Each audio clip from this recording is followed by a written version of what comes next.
예, 오늘은 에스더라는 성경 10장까지 있는데 한꺼번에 좀 읽으려고 합니다. 에스더에 대해서 많이 들으셨을 거예요. 이 성경은 에스더라는 여자 주인공의 이름을 따가지고 에스더라는 이름이 붙었습니다. 이 전체를 보기 전에 이 에스더라는 사람의 이야기가 언제 일어났나 그 배경을 보는 게 중요한데, 우리가 지금 보고 있는 시점이 언제냐면요, 여기 이쪽 예루살렘 중심으로 살고 있었던 가나안 땅에서 살고 있었던 하나님의 백성들이 결국엔 심판을 받아 이 바벨론으로부터 시작된 이 제국에서 바벨론, 메데, 페르시아, 바사까지 이어지는 제국 시대 때 이 포로로 살다가 하나씩 돌아오는 이야기를 우리가 에스라와 느헤미야라는 성경을 통해서 읽었습니다. 그런데 그 1차 귀환과 2차 귀환 사이에 바로 오늘 우리가 읽을 에스더라는 성경의 이야기가 이 시간대 사이에 끼어 있어요. 그런데 장소는 달라요. 1차, 2차, 3차에 의해서 돌아온 사람들은 예루살렘에서 하나님 백성으로서의 정체성을 회복하고 성전을 짓고 성벽을 쌓았다면, 에스더는 어디에서 살고 있었냐면 여전히 이렇게 1차로 돌아가는 마당에도 페르시아에 남아 있었던 사람입니다. 그러면 이 페르시아는 어떤 나라였는가? 이거를 성경을 가지고 또 다른 이 연대기로 좀 보여드리자면, 먼저 이 밑에를 보시면 우리가 그동안 에스라, 느헤미야 읽었는데요, 에스라 1장에서 6장까지 시간이 이 정도 해당하고 7장부터 10장까지 여기 왕에 해당한다 이렇게 표시해 준 거예요. 이 표시 속에서 보시면 고레스 왕이 가라고 명령 내려줘서 가기 시작했고, 그 다음 왕들 이름이 쭉 나오는데 이 중에서 아하수에로라는 왕이 왕일 때 이 에스더라는 성경의 이야기가 펼쳐지고 있더라. 그래서 에스라, 느헤미야 성경을 읽었는데 그 중간에 저기 페르시아 땅에서 이런 일들이 벌어지고 있었다. 이 아하수에로라는 사람이 다스릴 때 페르시아, 바사라는 나라는 어떤 나라였을까? 이거를 한마디로 좀 요약해 보자면, 사람 왕이 다스리는 거대 제국은 어떠한 나라였을까를 좀 보겠습니다. 그래서 에스더 1장 1절은 이 일이 언제 일어나는지 시간을 분명히 해줘요. 그걸 앞에 우리가 본 거예요. 아하수에로 왕일 때, 이 사람이 왕일 때 인도에서부터 저 아프리카 땅까지 127지방을 다스리는 왕이다. 뭐 자세히는 모르겠지만 되게 큰 나라를 다스렸다, 이 왕 때라고 얘기할 수 있겠어요. 그래서 지도를 보여드리면 여기 녹색으로 이렇게 라인이 쳐져 있는 부분들 있죠? 이게 아마 아하수에로가 다스릴 때 나라 크기예요. 우리가 지금 예루살렘을 보시면 여기 예루살렘, 여기 이스라엘이라고 보시는 조그맣게 있네요. 그러니까 엄청나게 큰 제국 시대를 맞이했던 게 페르시아 제국 때이고, 그리고 그게 아하수에로가 왕일 때다. 이 아하수에로에 대해서 사진을 보여드리면 이 고고학자들이 찾아낸 석판에는 이게 아하수에로의 모습이고요. 여기 있는 분 중에 과거에 영화 300에 등장했을 때 300의 상대편 왕으로 스파르타를 멸망시키러 오고 있었던 군대를 이끌고 왔던 이 왕이 바로 아하수에로 왕입니다. 이 왕이 힘이 얼마나 셌는지 그 왕이 베푸는 잔치를 보면 알 수 있어요. 그래서 에스라 1장 2절에 보시면 2절과 3절에 이 사람이 왕위 있은 지 3년에 잔치를 베풀었대요. 그래서 페르시아와 메대의 장수들, 각 지방의 귀족과 지방관들을 다 모아가지고 잔치를 베풀었는데, 그날의 잔치가 며칠 동안 이루어졌나? 180일 동안. 180일 동안 나라 잔치를 할 수 있을 정도로 이 나라는 힘이 셌다. 좀 더 바꿔 얘기할까요? 180일 동안 공휴일을 만들어도 문제가 없을 정도의 강력한 나라였다. 게다가 잔치를 베풀었더라. 이것을 통해서 뭘 보여주고 있었느냐? 그의 영화로운 나라, 아하수에로가 다스리는 페르시아의 영화로운 나라가 얼마나 부자인지, 얼마나 힘이 센지를 보여줬습니다.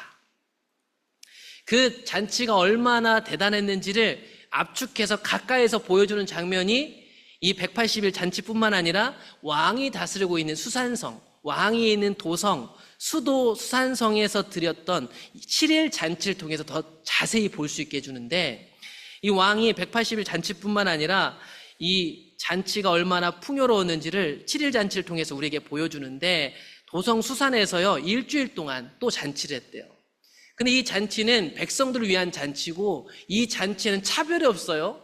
가난한 사람부터 부자까지 이 수산성에 있는 사람들 전체를 위해서 잔치를 베풉니다. 얼마나 부했는지 장식이 화려해요. 백색, 녹색, 청색 휘장을 자색하는 배줄로 대리석 기둥 은고리에 메고 금과 은으로 만든 의자들, 화반석, 백석, 운모석, 흑석을 깐 땅에 진설했다. 여러분 잘은 모르겠는데 엄청나게 화려한 인테리어를 해가지고 그 성읍, 그 도시 사람들에게 지금 잔치를 베풀고 있는 거예요. 그들에게 무제한 제공되는 술이 있었고 그 술을 그냥도 마시는 게 아니라 다 금잔으로 된 것에 마시겠어요. 잔의 모양도요 다 달라요. 다 똑같은 거 찍어낸 게 아니고 다 손수 만든 금잔인가 봐요. 그러니까 이 잔치가 얼마나 능력 있고 멋있었는지 그게 나와요. 사람마다 마시는 것도 법도가 있어요. 그러니까 민족마다 자기네들이 술 마시는 방법이 있는 거예요. 그런데 야 페르시아 방법으로 술 먹어라 이렇게 명령하지도 않았어요. 왕이 모든 신하들에게 명령해서 야 사람들이 각기 민족들이 다 있는데 우리가 세계를 제패해가지고 다양한 민족들이 여기 있는데 각자 하고 싶은 대로 해도 돼 이렇게 만들어 놓은 잔치예요. 엄청나죠 여러분. 이 잔치 이런 나라에 누구라도 살고 싶었을 거예요. 이렇게 힘있고 이렇게 베푸는 나라, 내 마음대로 할 수 있는 나라. 그래서 이 왕이요 그 스파르타 나오는 300영화를 보면 나는 관대하다 했던 게 이런 거, 이런 배경. 나는 힘이 너무나도 세서 어떤 것이라도 용납해주지. 너희들 소견대로 할 수 있다. 심지어 여인들을 위한 잔치도 있었으니 왕비인 왕 와스디도 아하수에르 왕궁에서 여자들을 위해서 따로 또 잔치를 베풀 수도 있었습니다. 그 당시 여자들의 신분이 어때요? 약하죠. 근데 이런 사람들에게까지도 잔치를 베풀 수 있을 정도로 아하수에르는 힘있고 관대하고 각자의 소견에 따라 마음껏 즐길 수 있는 그런 나라를 만들어놨더라. 바꿔 얘기하면 지상낙원이에요. 여러분 세계 여러 나라들이 있습니다. 여러분 만약에 내가 어느 나라를 선택해서 시민이 될 수 있다면 어느 나라 시민 되고 싶으세요? 예전에 우리에게 있잖아요. 아메리칸 드림이 있었어요. 미국 가고 싶었단 말이에요. 지금도 미국 시민이 되려고 하는 사람 되게 많아요. 그것처럼 그것보다 훨씬 이전에 이 고대 사회 때 누구라도 이 나라 시민이 되고 싶을 정도로 힘이 셌어요. 이 나라 시민 되면요 굶어 죽지 않을 것 같아요. 그런데 이런 화려함 뒤에 사실 진짜 숨어있는 실상이 따로 있었어요. 앞에 있는 내용만 보면 와 나도 이 나라 백성 되고 싶다 그런 마음이 나올 것 같아요. 근데 10절에 보시면 7일 잔치 마지막 날 드디어 사건이 하나 발생합니다. 왕이요 술이 먹고 취했어요. 술을 먹고 취하니까요 본성이 나오는 거죠. 나의 관대함을 숨길 수가 없는 거예요. 사람들 앞에 내가 관대한 줄 알았어요. 근데 술을 먹고 나니까 본성이 나오는데 이 술 먹고 취한 왕이 신하들을 시켜서 자기 왕비를 데리고 오라고 합니다. 그 이유는 뭐냐면 이 온 제국 세계에서 가장 예쁜 사람을 자기 왕비로 뽑았는데 이 사람들을 사람들에게 자랑하고 싶었어요. 힘 자랑인 거죠. 이 아하수에르 왕이요 자기가 힘이 얼마나 센지를 잔치로도 다 보여줬는데 이제 내가 세상에서 제일 예쁜 아내를 데리고 있는데 이 여자를 자랑하고 싶었던 거예요. 그동안은 자기 마음대로 이 힘 자랑이 다 됐을지 모르겠는데 이상한 거는 이번에는 그게 자기 뜻대로 되지 않았어요. 그런데 왕 와스디가요 이 왕명을 어깁니다. 싫었어요. 거절당한 적이 없는 왕일 거예요. 그래서 자기가 늘 관대하다고 생각했어요. 나는 니네들 방식대로 술도 마시게 해주고 모두에게 관대하지. 그런데 거절당하니까요 이 사람이요 분노가 불붙듯이 일어나기 시작했어요. 사람이요 거절을 한번 당해보면 내가 당연히 권리라고 누리던 것을 빼앗겨 보면요 그 사람 본색이 나오거든요. 아하수에로도 그 본색이 나왔어요. 자기는 관대해서 모든 사람들에게 자기 소견대로 살게 해줬는데 과연 이번에도 관대할 수 있을까? 옆에 있는 신하들이요 이 아하수에로가 다스리는 페르시아 나라의 가치관에 부합해가지고 이런 꼴은 놔두면 안 됩니다 라고 옆에서 얘기해요. 왕이시여 이제는 와스디를 쫓아내야겠습니다. 다른 사람에게 왕비를 주시지요. 이게 신하들의 조언이었고 여러분 이게 이 페르시아에 다스리고 있는 가치관이에요. 힘에 대항하는 사람은 쫓아내는 거예요. 힘 있는 사람, 돈 많은 사람, 위에 있는 사람이요 힘을 가지고 하기 싫은 거 시켜도 해야 되는 거예요. 그게 그 나라 법이거든요. 그래서 신하들이 이 조언을 하고요 결국 쫓아냅니다. 쫓아내는 이유가 정확하게 힘의 원리에서 힘없는 사람을 쫓아내는 거예요. 내 마음에 안 들어서. 그래서 왕의 조서가 이 광대한 전국에 반포되면 귀천을 막론하고 모든 여인들이 그들의 남편을 존경할 것입니다. 여러분 1장을 잘 읽어보시면 와스디를 쫓아낸 이유가 뭐냐면 남편한테 대든 여자인 거예요. 제국의 황제한테 대든 왕비인 거예요. 그래서 이 남성 중심 사회에서 힘이 지배하고 있는 이 아하수에로가 다스리는 왕이 아무리 많은 것을 주고 좋은 차를 타고 좋은 집을 살게 해줘도 자기한테 거슬리는 사람은요 쫓아내는 거예요.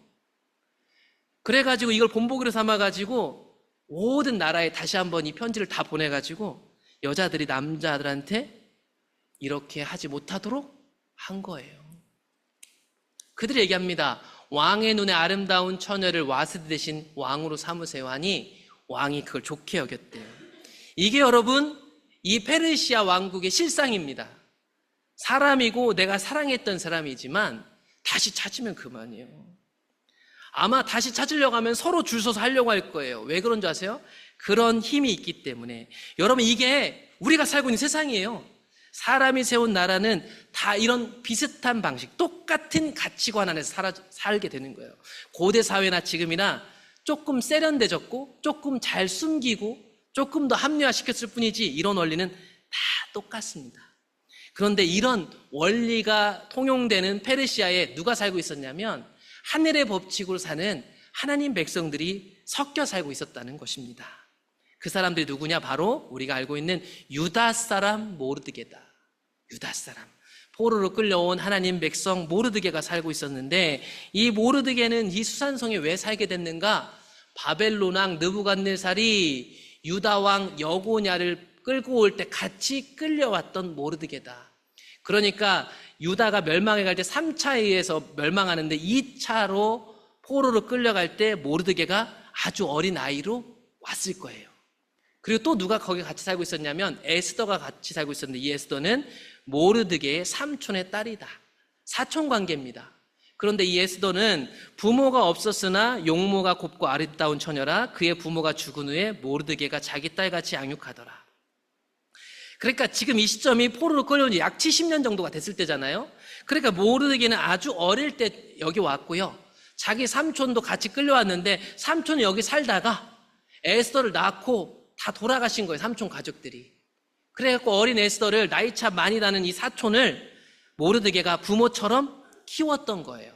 이런 사람들이 페르시아에 살고 있었고 그러므로 인해서 이 하나님의 백성들은 자기가 유다인이라는 걸 속이면서 살아야 됐어요. 에스더가 자기의 민족과 종족을 말하지 아니하니 이는 모르드게가 말하지 말라고 했기 때문이다. 때로는 내가 유다인인데 내 유다인이라는 신분을 밝히지 못하고 살아야 했던 환경이 페르시아에서 살았던 환경이다. 그런데 그랬던 에스더가 이 왕비를 뽑을 때 결국 이 엄청난 제국의 왕비가 되었더라. 왕이 모든 여자보다 에스더를 더 사랑하므로 그가 모든 처녀보다 왕 앞에 더 은총을 입은지라. 왕이 그의 머리에 관을 씌우고 와스디를 대신하여 왕으로 삼게 됩니다. 그래서 이 힘의 법칙이 운용되는 이 나라에서 하나님 백성인 유다 사람이 왕비가 되는 기적이 일어나죠. 그러나 왕후가 되었어도 이 왕후가 된 에스더는 여전히 모르드게와 한 몸으로 연결되어 있는 공동체였습니다. 처녀들을 다시 모을 때는 모르드게가 되걸문에 앉았더라. 에스더는 모르드게가 명령한 대로 그 종족과 민족을 말하지 아니하니 그가 모르드게의 명령을 양육받을 때와 같이 따랐기 때문이다. 왕후가 되었지만 에스더의 정체성은 하나님 백성이었더라. 모르드게가 한 몸이었더라. 운명 공동체였더라. 마치 교회 같았더라.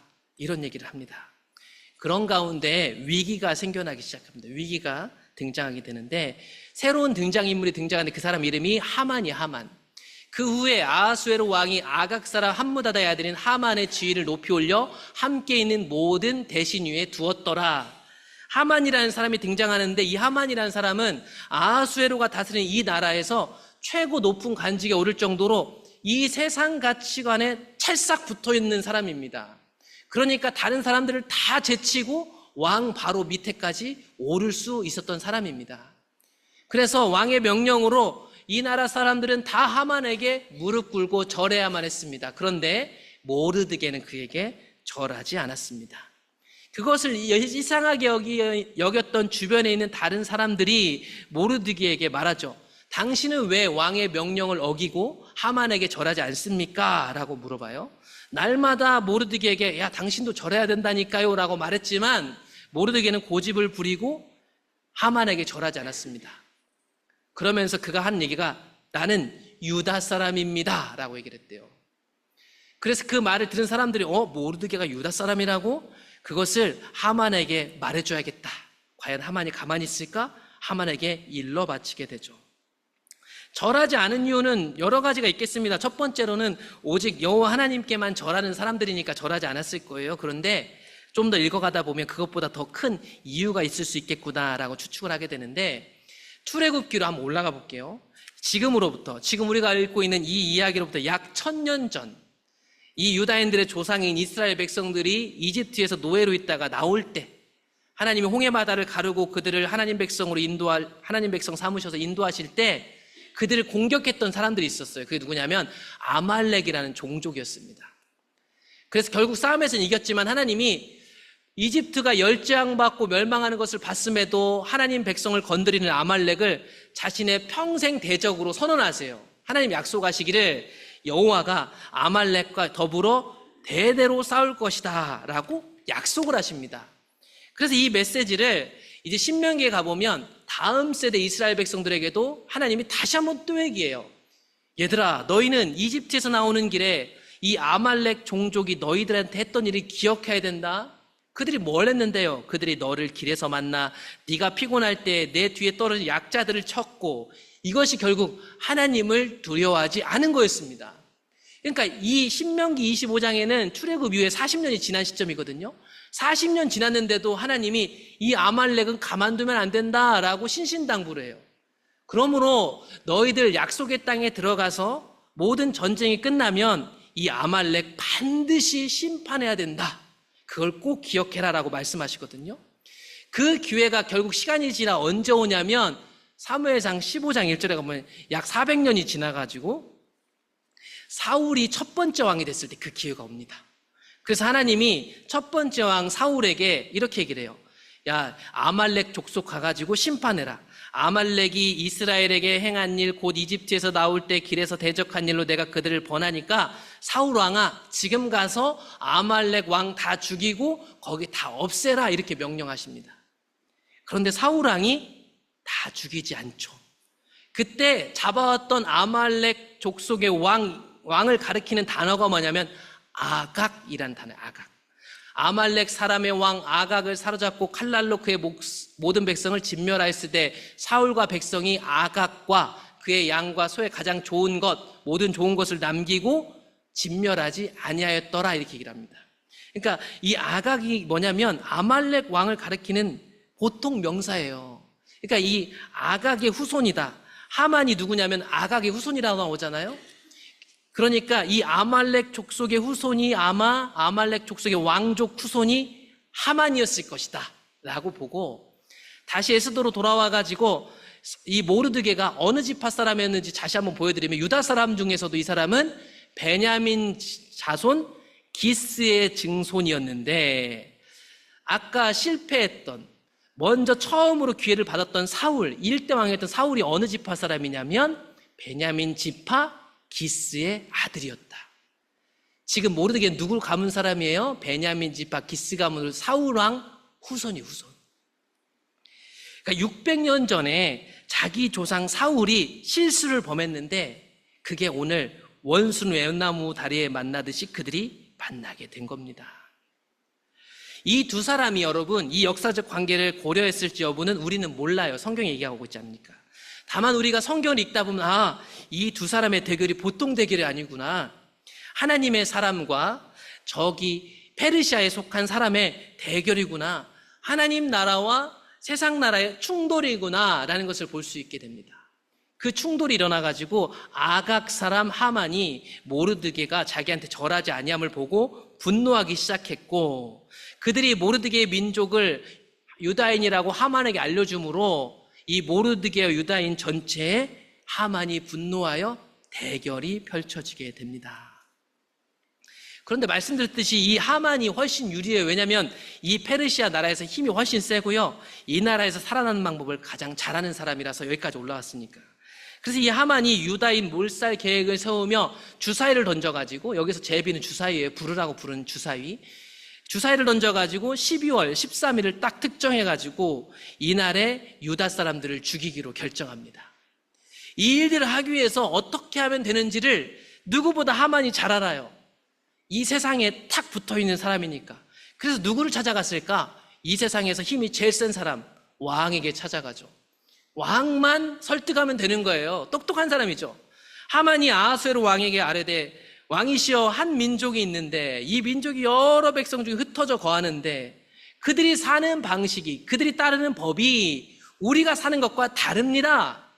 그래서 페르시아 법률을 지키지 않습니다. 이렇게 했다가는 큰일 나게 생겼습니다. 설득하는 거죠. 그러니까 하만에게 절하지 않는 이유가 뭐예요? 그들이 따른 하나님 말씀 때문에 따르지 않는 거니까. 똑똑하죠. 왕에게 가서 힘 있는 사람에게, 권한이 있는 사람에게 찾아가서요, 하만이 설득했습니다. 게다가 이것만 해서는 안 되죠. 돈이 중요한 나라잖아요. 이 하만이 부자니까 그 비용도 제가 다 내겠습니다. 진짜 똑똑한 사람이에요. 어떻게 하면 이 세상 법칙을 가지고 저 일을 내 마음대로 할 수 있는지를 정확히 알고 있는 사람입니다. 그래가지고 이 대적 하만이 왕의 반지를 손에 넣게 됩니다. 절대 반지죠. 그 당시 왕의 반지는 도장이에요. 인감 도장 같은 거예요. 그래서 왕이 반지를 손에서 빼어 유다인의 대적 곧 아각 사람 함무다다의 아들 하만에게 주며 이르되 네 소견대로 행해도 좋다라고 허락을 받습니다. 그래서 이 사람이요, 1월 13일 날 공식 문서를 만들어 갖고 발송을 합니다. 이 대제국의 다양한 민족들이 살고 언어도 달라가지고 각 지방 문자, 각 민족의 언어로 다 번역한 번역본을 가지고 왕의 반지로 도장을 딱 찍어가지고 제국에 속한 모든 나라에 편지를 보내는데, 그 편지 내용이 뭐냐면 12월 13일이 되면 이 땅에 사는 모든 유다인들, 젊은이, 늙은이, 어린이, 여인들을 막론하고 다 죽여도 된다. 그들을 다 없애버려도 되고 그들 것을 다 빼앗아도 된다 라는 명령이 떨어집니다. 여러분, 우리가 이 당시에 믿는 성도로서 유다인의 입장이라면 어떠시겠어요?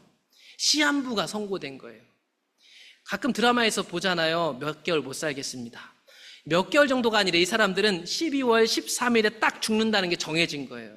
시한부 중에서도 시한부인 거죠. 시한부 인생이 되니까 이들이요, 통곡할 수밖에 없어요. 모르드게가 이 모든 일을 알고 옷을 찢고 굵은 베옷을 입고 성중에 나가서 대성 통곡하기 시작했다. 집에도 들어가지 않고 대궐 문 앞에 이르렀으니 굵은 베옷을 입은 자는 대궐 문에 들어가지 못하니라.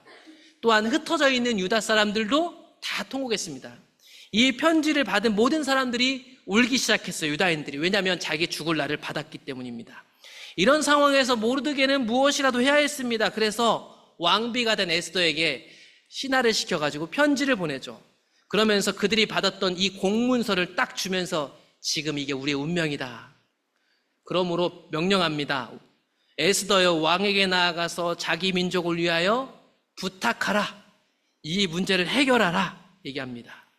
그동안 우리가 앞에서 읽었던 에스더는 모르드게가 명령한 대로 한 사람이었어요. 모르드게가 명령하면 유다인인 걸 밝히지 않고 명령한 대로 그렇게 실제로 했던 사람.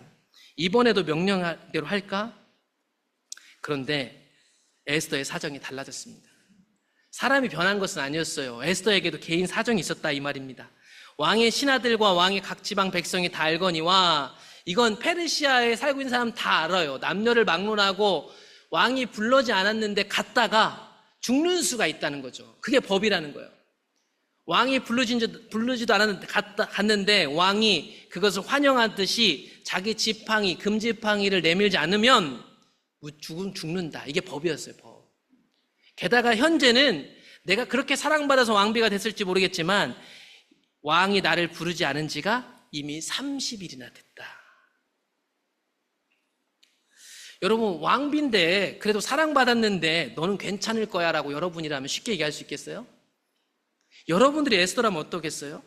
게다가 여러분, 우리 1장에서 왕비여도 왕비가 어떻게 될 수 있다는 걸 봤어요. 에스더는 그 자리를 꿰찬 사람입니다. 이전 왕비가 어떻게 하다가 쫓겨났는지를 다 알아요. 세상 사람이 다 안단 말이에요. 이런 사정을 들었으니 아버지 같은 모르드게는 어떻게 할까? 아, 너도 살아야지. 그래, 너라도 살아라. 이렇게 얘기할까요? 키워준 아버지 같은 사람이었어요. 그런데 모르드게는 그렇게 얘기하지 않죠. 물러서지 않습니다. 다시 한번 신하를 시켜가지고 그런 회답을 하는 에스더에게 이렇게 말합니다. 너는 왕궁에 있으니 모든 유다인 중에 홀로 목숨을 건지리라 생각하지 말아라. 좀 모질지 않으세요? 이걸 좀 더 바꿔 얘기해 볼게요. 너 왕궁에 있다고 페르시아 사람이라고 생각하니 너도 유다인이다. 정체성이에요. 에스더가 타락한 게 아니에요. 모르드게가 몰아붙이고 있는 것입니다. 더 강하게 몰아붙입니다. 이때 네가 만일 잠잠하여 말이 없으면 유다인은 다른 데로 말미암아 노임과 구원을 얻으려니와 너와 너의 아버지 집은 멸망하리라. 네가 왕후의 자리를 얻은 것이 바로 지금을 위함이 아닌지 누가 알겠느냐. 여러분, 여기서 잠깐 제가 이제 에스더를 읽으면서 여러분들 읽으면서 파악하셨을지 모르겠지만 에스더의 신기한 것 하나를 말씀드리면서 넘어갈게요. 지금까지 에스더를 읽었는데요, 여기에 하나님이라는 단어가 등장하지 않습니다. 기도했다라는 단어가 등장하지 않습니다. 금식은 등장하지만 금식하며 여호와께 구했다, 기도했다, 하나님을 찾았다, 여호와의 이름도 하나님에 대한 언급도 전혀 나오지 않습니다. 좀 더 바꿔 얘기하면 하나님에 대한 그들의 신앙에 대한 구체적 묘사 단어들이 하나도 안 나와요. 지금도 보세요. 야, 하나님이 너를 그 여왕 자리에 앉은 거야 라고 얘기하지 않습니다. 이 사람들은 하나님에 대해서 얘기하지 않아요. 이것이 지금 이 일을 해결하려고 앉은 것인 줄 누가 알겠어? 라고 얘기합니다. 에스더 전체가 그래요. 좀 더 이제 그런 상황을 보고 보시면 이제부터 계속 더 보이실 거예요. 이런 몰아붙임 속에서 에스더는 선택해야 됐습니다. 에스더 혼자는 할 수 없었을 결단입니다. 이게 모르드게의 공로가 크겠지만, 그러나 그럼에도 불구하고 이 선택은 철저하게 에스더 개인의 몫이에요. 왜냐하면 자기 목숨이 달린 일이니까. 나만 살 것인가? 아니면 우리 민족을 살릴 것인가? 사명자로 살 것인가? 앞에 놓여져 있었습니다. 에스더가 이 몰아붙임 속에서 얘기합니다. 유다인들을 다 모으고 나를 위하여 금식하되 밤낮 3일을 먹지도 말고 마시지도 마소서. 나도 나의 시녀와 더불어 이렇게 금식한 후에 법을 어기고 왕에게 나아가겠습니다. 이건 에스더에게 목숨을 건 일이었습니다. 죽으면 죽을 수밖에 없겠지요. 이런 자세로.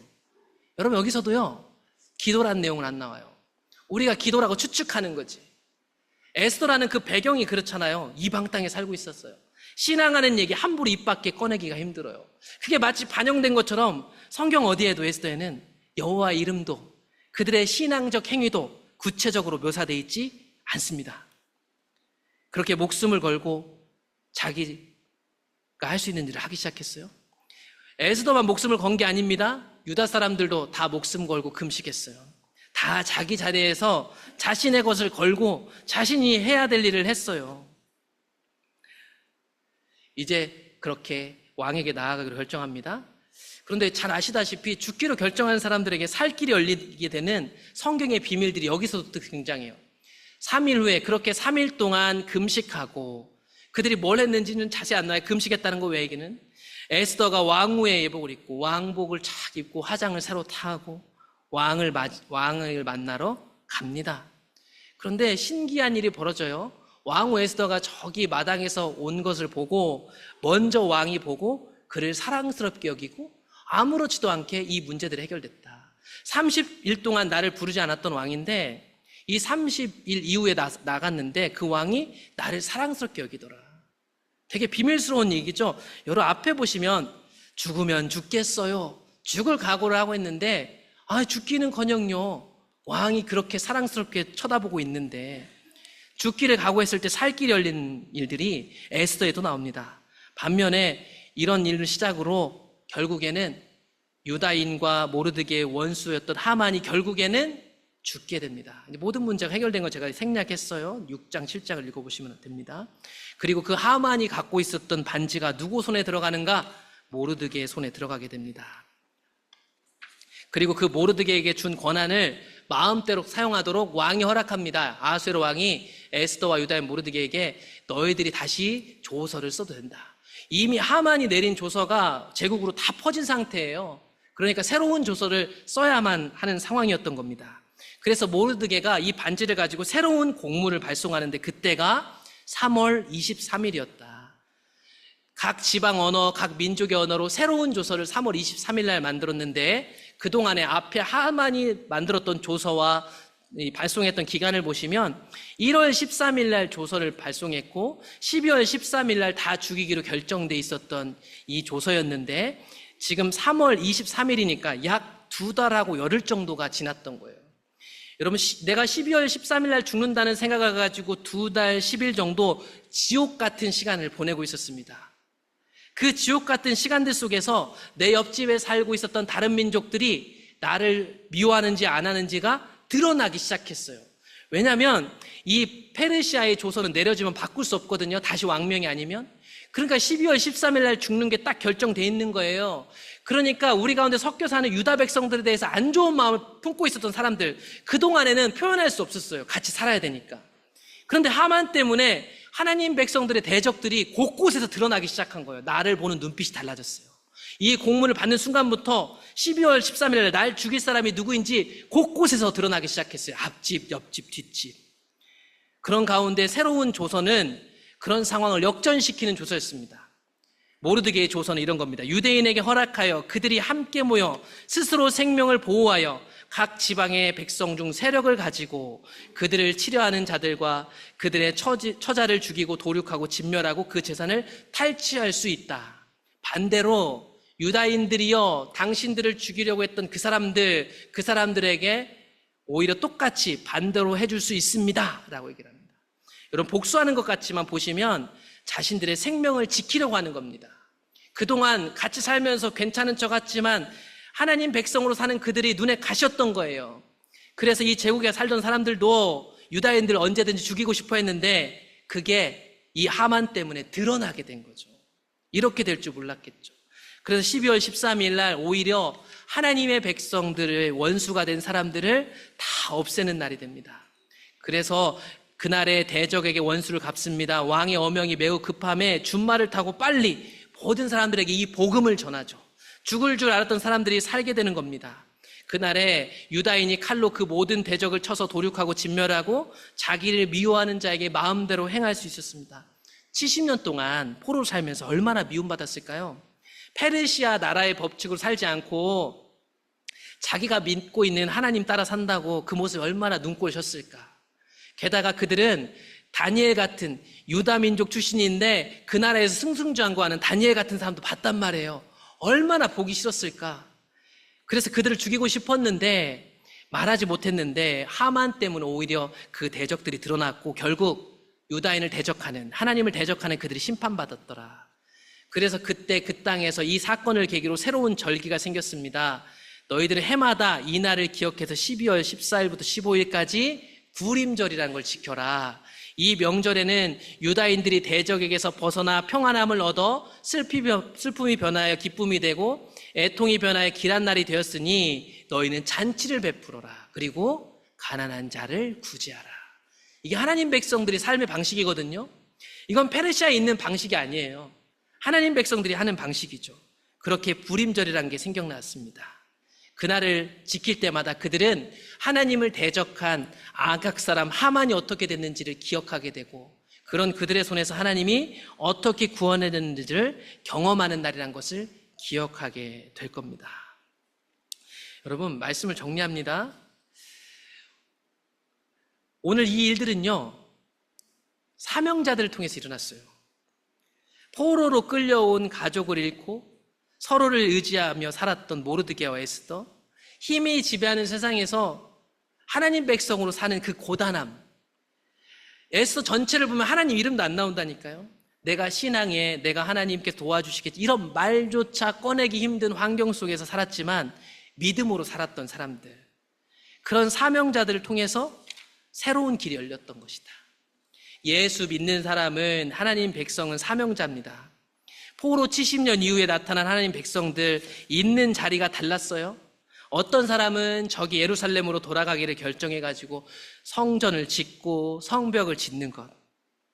그들은 최소한 어려움들, 외부적 방해가 있었지만 하나님의 이름을 부르고 기도하고 신앙적 행위를 하기 위하여 제단을 쌓고 제사를 지내는 것이 가능했을지 모르지만 그들에게도 원수들이 있었고, 이 페르시아에 살고 있었던 에스더, 이 에스더는 예루살렘으로 돌아가지 않고 여전히 여기 남아있어야 되는 나름의 사정을 갖고 있었지만 그곳에서 견디며 살아냈던 사람이었죠.